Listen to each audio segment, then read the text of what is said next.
Lesson 1: Why do we think about God, and study ways of knowing the Creator of the universe?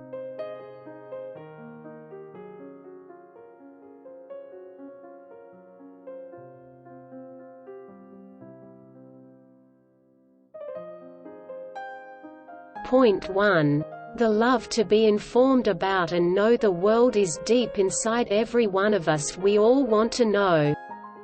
In truth, did this elevated heaven, with its beautiful stars, this extensive earth, with its heart-rendering views, these various creatures, beautiful birds, various kinds of fish, the seas and flowers, the blossoms, plants, abundant trees, whose tops reach towards the heavens, did all of these things come into being of their own free will, or were all of these wonderful forms painted by an expert, a powerful painter?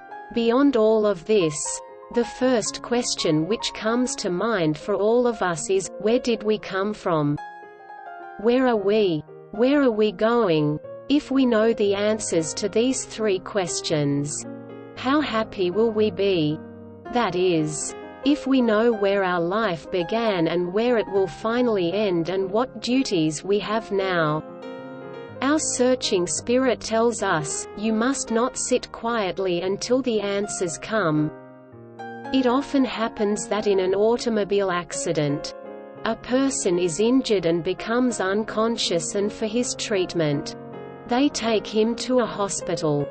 When his condition has improved a bit, and when he awakens, the first thing which he asks of those around him is, "Where am I? Why did you bring me here? When can I leave here?" All of these questions show that a person cannot remain indifferent and not ask these questions.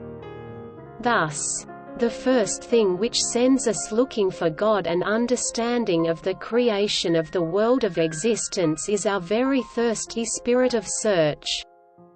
Point 2. A sense of thankfulness. Pretend that you have been invited to a very important affair and all means of convenience have been provided for you, but because you have been invited through your brother, you do not know the host well. The first thing you will want to do when you enter the gathering is to find the host to thank him.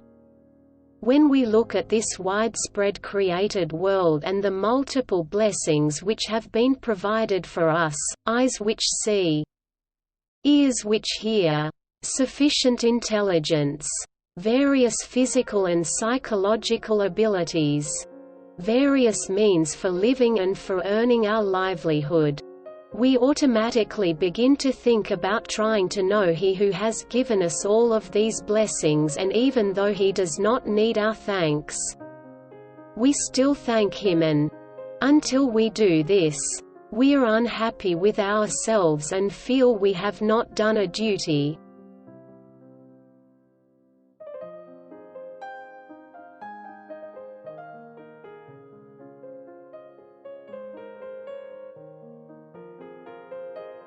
This is another reason why we begin to search to come to know God. Point 3. The bond between things to our benefit and things to our harm. With this example, pretend that we are going on a journey and we reach a crossroad in which there is a great deal of commotion.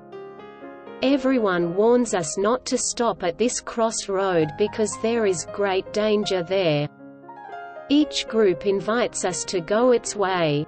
One group says, "The best way is to go east."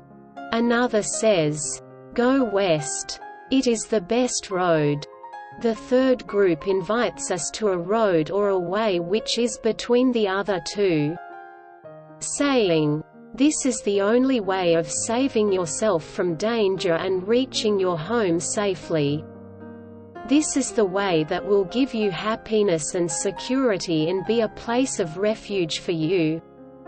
Would we allow ourselves to choose a way without study?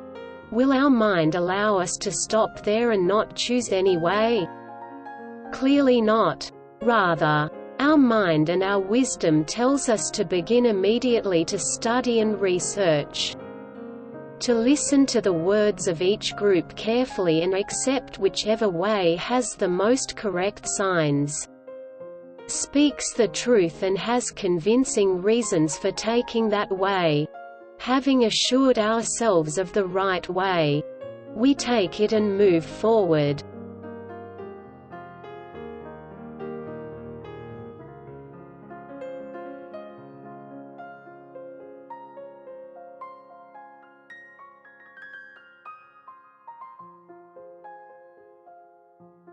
In life in this world, also, we have such a condition. Different religions and schools of thought invite us to take their way. But as our fate, our fortune and misfortune, our progress and backwardness depends upon our study and making the best choice. We are obliged to think about this and prevent ourselves from falling into misfortune, corruption and difficulties. This is yet another reason which invites us to search for the Creator of the world. The Holy Quran says, "So give good tidings to my servants, those who listen to the sayings and follow the best of it." 39-18. Think and answer. Other than what your mother and father have told you about God, have you seriously thought about Him? 2. Can you say what the difference is between searching for God and knowing God? 3. Have you ever felt a deep sense of spiritual love for God when you have whispered your prayers to Him? End of Lesson 1.